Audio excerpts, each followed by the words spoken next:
to. Dali! Madali! Anong meron? Bakit may grand entrance naman dito, Ninong? Ano nangyari?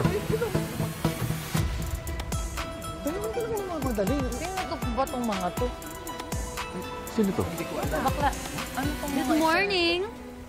I'm Angela Torres, and this is my mom, the owner of Prestige Lands Real Estate, Miss Rica Torres.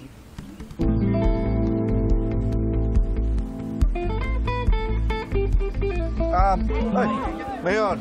Ay, pasensya na. Aming gani sa abala. Sinamahan ko lang sila, Mrs. Torres, dahil meron silang gusto at magandang sasabihin sa inyo. Our company is part of an international consortium, and we are interested to invest at magtayo po ng leisure resort project dito po sa Daraitan. Opo, magandang proyekto ito. Kasi it will enhance our town na maging premier tourist destination. Ngayon, nandito sila dahil gusto kayong makausap at ilahad sa inyo ang kanilang consortium na bilhin ang mga ilang part dun sa lupain sa may eastern part ng Daraitan. Teka lang. Dali ho. Mayor, doon ho nakatayo yung bahay ho namin. Hindi ho namin ipagbibili. Unang-una minana ko pa yun sa lolo ko yung lupa na yun. Tama. Hindi ho kami. Sa amin din, kami rin matagal lang nakatira sa lupang yun. Hindi namin ibebenta yun. Tama, Calm down lang po. That's why we're here. I'm sure na we could come up with a deal that can be mutually beneficial para sa ating pong lahat. Pasensya na po kahit ano pong i-deal nyo sa amin, hindi nyo po kami mabubudol. Tsaka hindi nyo po talaga may add to cart to dahil matagal na po namin na-taken to since I was birth. Kaya, wala po kayong mabubudol dito. Excuse me? Oh, Who are you? Bakit ka naman nakikijoin sa conversation? Bakit? May authority ka ba to decide on this matter? excuse me din. Lupa namin to na gusto nyong i-mine. Kaya talaga may say ako dito, no? Tsaka sino ba kayo? Ha? Nadadating dito, nararampa, magre-reyna-reynahan. Ikaw, sino ka ba? Sino ba kayo? Nakakagigil tong babae. Ihip, kalma lang. Ako nang bahalang kumausap sa kanila. Tama na, anak. Tama na. We didn't come here to start a fight. Nakakahiya kay Mayor. I'm sorry about my daughter. Pagod lang po siya, kaya medyo mainit ang ulo. Sensya na po. Ito ang tahanan ng mga dumagat remontado. Nandito po ang aming mga kabuhayan. Dito po nag-aaral ang aming mga anak. Tama. Andito po ang aming komunidad. Wala po kaming plano na iwan ang lugar na ito. Oo. Kaya wala po kaming balak ipagbili kahit na anong lupa. Tama yun. Diba? Totoo rin naman na kami ay hirap sa ngayong mga panahon na ito. Pero hindi po kami sumusuko. Kami po ay magdodoble kayod. Nang sa ganun ay makapagpahikayat po kami ng mga taong pumunta rito, lalong-lalo na sa aming Ulango Festival. Nang sa ganun ay sumigla ang aming turismo dito sa Daraitan. Tama yun. Di ba mga kadiboy? Kakaririn po namin to ng todong-todo, yung to the highest level, di ba? Kakaririn namin kayo. Papatunayan namin, kaya namin to. Good luck with that. Anyways, may ano pa to? Here's where you can contact me. I'd be happy to discuss about the proposal kung bago po ang mga isip ninyo. Ano yun? Hindi mo kailangan niya po. Tapo mo na yun. It's lovely to see you. I hope it won't be the last. Ay, Tay, ano yun? Ano yun, Tay? Ano sabi sa'yo? Ano daw? Masaya raw na nakilala na tayo.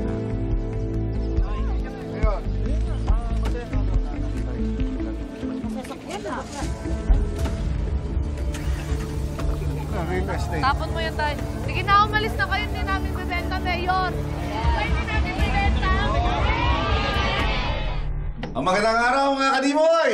Alam ko marami sa inyo ang nababahala dahil para sa ating kapalaran, no, ng itong komunidad na ito. Ang magandang balita, meron ng handang tumulong sa atin. Nandito siya ngayon para ilahad ang kanyang mga plano para sa komunidad natin. Oh, sige na, palakpakan mo natin!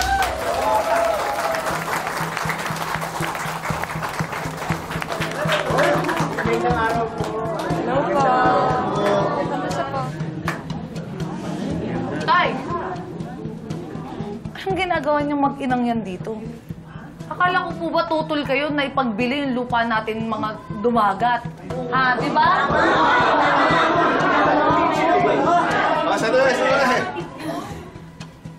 Anak, wala nang balak na bilhin ni Rika ang mga lupa. Oh. Nandito sila ngayon, si Rika at si Angela, para tumulong. Malinis ang kanilang intensyon. Teka lang, Daya. Paano naman kayo nakakasiguro? Dali. Naniniwala kasi ako kay Rika, mga kadimoy. Anak, naniniwala ako sa kanya. At hindi siya magsisinungaling sa akin. Dahil, kami na eh. Shota ako na siya. Oo!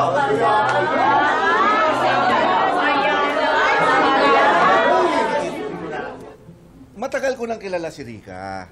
Oo. Bago pa kami naging ng nanay mo, si Rika talaga yung kasintahan ko. Oo.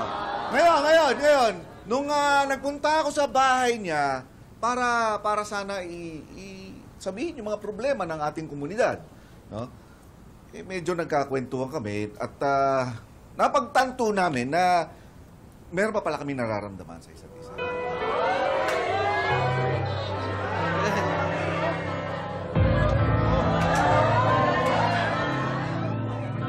Kit, hindi naman namin sinasadya to fall in love again with each other, pero hindi naman ako na-surprise kasi hindi naman mahirap magustuhan yung tatay mo. Siya pa rin kasi yung gani na minahal ko noon. Ikit, I know this is the last thing that you expected, pero sana ma-accept mo yung relationship namin.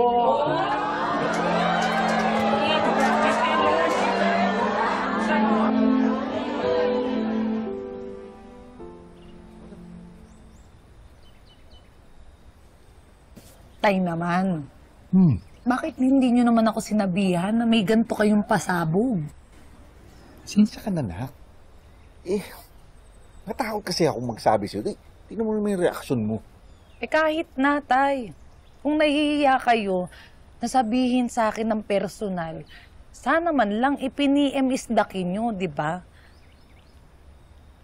Ay, ano ba? Totoo ba yung nararamdaman mo? O baka naman padalos-dalos lang kayo? Tay, baka nabudol kayo, papatawas kita. Hindi, nak. Tulad nga ng sinabi ko sa'yo, nak, may history na kami. History na naman? Oo. Isip mo, tagal na panahon yun, ha? Pero hanggang ngayon, may koneksyon pa rin kami, oh. Tay, eto lang ha. Baka nakipagrelasyon lang sa'yo yung babae na yan para makuha niya yung loob mo. Diba? Tapos, kapag nangyari yun, hindi ka nakukontra na ipagbili natin sa kanila yung lupa natin. Tayo naman kasi, sa dinami-dami ng babae, bakit siya pa? Bakit? Bakit yung taong gusto pang mang-elbow sa ating mga dumaga? Nak, alam ko, nahihirapan kang pagkatiwalaan si Rika. Ako, naniniwala ako sa kanya eh. Tsaka, alam ko na seryoso siya sa akin. Kasi, isipin mo kung hindi siya seryoso sa akin, di sana hindi nakapagrelasyon yan sa akin nung sinabi ko sa kanyang hindi ko pagbibili yung lupa. Totoo ba, Tay? Oo. Sinabi niyo sa kanya na hindi niyo ibebenta yung lupa? Pexman, sinabi ko sa kanya, ang totoong plano ko dyan, sabi ko, ipamamana ko yung kiikit, yung lupa na pag-aari ko. Naintindihan naman niya. Talaga? Suportado niya yung plano ko. Talaga? Kaya nga sabi ko nga sa'yo, talagang mahal ako niya. Kaya sana anak, suportahan mo na lang yung relasyon namin. Sana, masaya ka na lang para sa akin.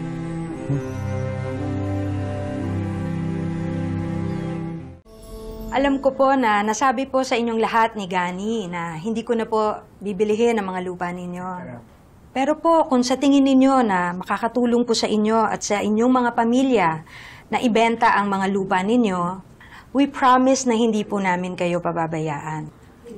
And now that Gani and I are together, I feel na part na rin po ako ng community ninyo. That's why my daughter and I will be helping para po ma-improve ang turismo dito po sa lugar ninyo at para din po maging masigla ulit ang livelihood ninyo. Huwag ka na may biyerna, Beshi. Mukha naman may character development ng jowa ng tatay mo eh. Tsaka mukhang maganda yung plano niya para sa ating mga dumagat. Makikinabang tayo. Ayaw mo ba naman? Eh, awit kasi tong si Papa. Aba, sabi niya, kahit kami lang dalawang magkasama, okay na. Tapos nag-promise pa kami sa isa't isa. Walang magla-love life. Tapos ngayon, tingnan mo, ang rupok-rupok. Biglang na-fall. Oo naman, Besh. Ano ka ba? Bata pa yung tatay mo eh. Malay mo, nalulungkot lang siya. Gusto niya ng companion, ganun. Bakla, gets ko naman eh. Gets ko na gusto niya lang maging masaya. E di, quiet na lang ako. Hahayaan ko na lang sila. Pero, wag na wag mag-e-expect yung babae na yung narika na yan. Matatanggap ko siya. Lalong-lalo na yung anak niyang maldita.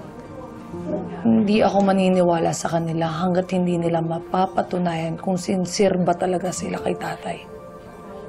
Wag ako. Magpapatuloy yung iringan ninyong gabi. So please, do it for us.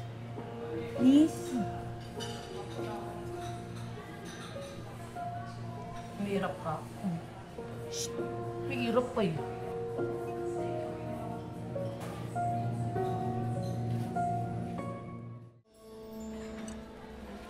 Kit, nabanggit sa akin ng tatay mo na hindi ka pa nagkaka-boyfriend. How come? Eh, ang ganda-ganda mo. Actually, NBSB po talaga ako. No boyfriend since birth. Kasi di ba tay, kahit kami lang po mag-ama ang magkasama, okay po kami. Hindi po namin kailangan ng love life. Di ba tay? If I know, wala talaga nagkakagusto sa'yo. Kasi baka bad breath ka or may BO.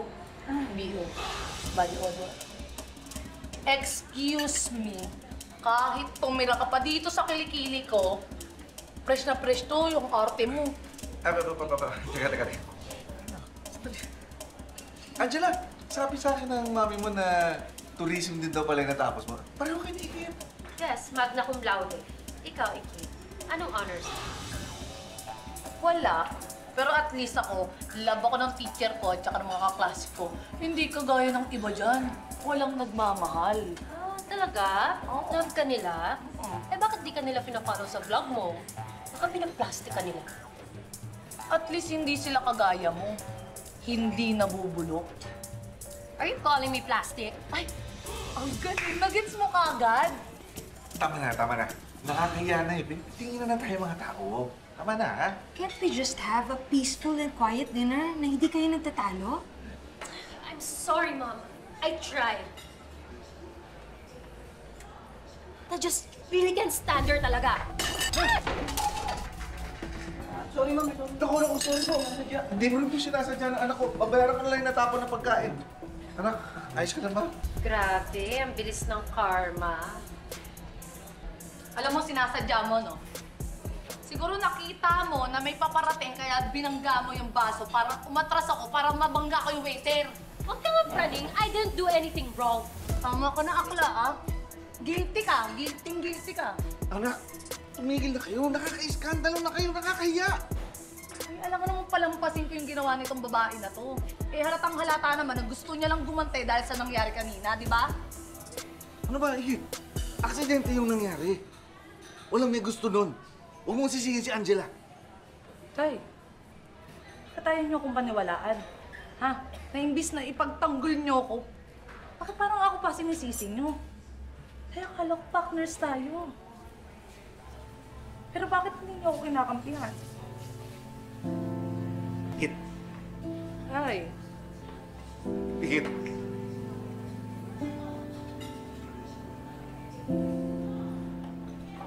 Halika, pasensya ka na. Angela, sorry. Sundan ko lang, anak.